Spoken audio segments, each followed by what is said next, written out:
Once, a long, long, long way away from here, there was a town. And that town had all sorts of people. There were tall people. There were less tall people. There were young people. There were younger people. And there were people who had everything they needed, and in fact, more than they needed. And there were some people who had just barely enough. And in that town, there was not one, but 2 synagogues.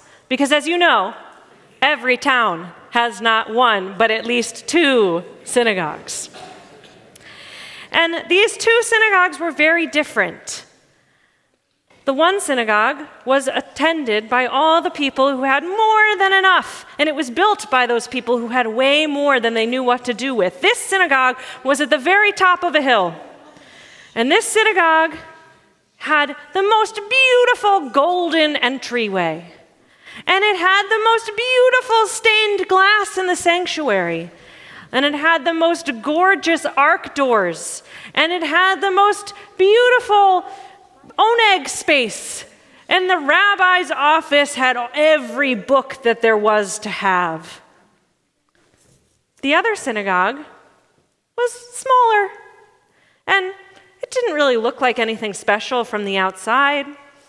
It had walls, it had a roof, it had a door, and when you walked in, there were seats in the sanctuary, and there was an ark.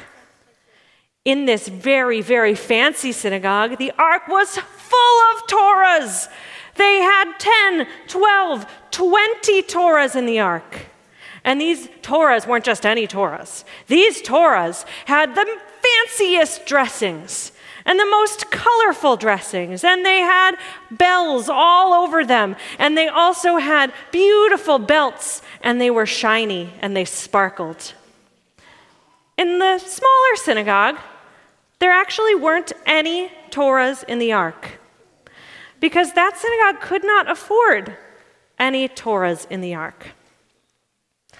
But in this very fancy synagogue, I want to tell you what happened on a Friday night. On a Friday night and Saturday morning, every Shabbat, the rabbi would come to the synagogue, would unlock those very, very fancy golden sparkly doors, would open them up, would walk in, take a look around, count the Torahs. Yep, they're still all there. But there was nobody to pray. There were no people who came to the synagogue. So every Shabbat, the rabbi would come and make sure everything looked okay and make sure the temperature was right in the building and make sure all the Torahs were still there. And then the rabbi would go home. In the smaller synagogue, where there were no Torahs, the room was filled every Friday night and every Saturday morning with people who were excited to be there and who were excited to pray. And those people loved, more than anything else, Torah. The people loved Torah. And so they made their own Torah. They took 2 sticks and they put a piece of parchment in between those 2 sticks, and they made a nice cover for it. But there were no words in the Torah, because a real Torah takes a long time and is very expensive to make.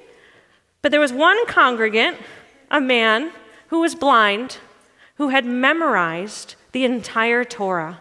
Every story in the Torah he knew in his head and in his heart. And so every Saturday morning, they would take out that Torah, and the blind man would tell a Torah story, and then the community would talk about that Torah story. What did you think about that story? What do you think it means? What do you think it means for me today? Every Shabbat. And then they would wrap the Torah back up, and they would dance with the Torah around the sanctuary. Well, let me tell you, one Shabbat, the rabbi at the fancy synagogue went over and did his normal thing. He unlocked the doors, he opened, he looked at the Torahs, everything looked good. So as he's walking to close it up, he hears a noise. It sounded like a little shuffling. Can you guys do a little shuffling on the floor? He heard that noise. So he investigates. He checks in the seats, he doesn't see anything. He checks in the bathroom, nobody is in the bathroom. He figures out the noise is coming from the ark. So he goes to open the ark, and suddenly all of the letters start flying out of the Torahs. And the letters are flying around the room, and they're organizing themselves into lines. Over here are all the Aleph. Over here are all the Bets. Over here are all the Gimels, etc. The rabbi says, wait, where are you going? We need you. You belong in the Torahs. And one of the Aleph steps forward and says, we're lonely. We sit in here all day, and nobody reads us, and nobody dances with us. The rabbi says, well, but nobody's here. I can't help that. We gave you the most beautiful home. We made you the most beautiful covers, and you still want to leave? And the Aleph says, we're out of here, but you can come with us. And the letters all fly across the town, down the hill. Where do you think they go? To the small synagogue. They go to the small synagogue. And in this small synagogue, everybody's there. It's a Saturday morning. Everybody's there, and the blind man is reading from the Torah. And their rabbi, she's sitting there, and she's about to tell everyone to stand up so they can dance with the Torah. And as the man lifts the Torah and turns around, all the letters come streaming in onto their Torah. They realize what they have. They finally have a Torah. And the rabbi from the nicer synagogue looks around and says, maybe this is the nicer synagogue.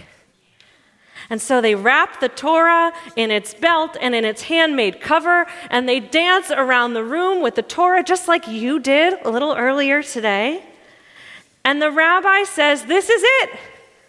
This must be what Judaism is all about. It's not about how fancy your ark is or how beautiful your stained glass is. It's not about how much money it costs to build something. It's about the people, and it's about the stories that we tell. Not necessarily how many Torahs you have in the ark, but what you do with the stories. So second grade, you really taught us something. You taught us and you reminded us of how important it is, not just that we have a Torah, and not just that we look at a Torah every once in a while, but that we take those Torahs out, that we learn from them, and that we tell their stories.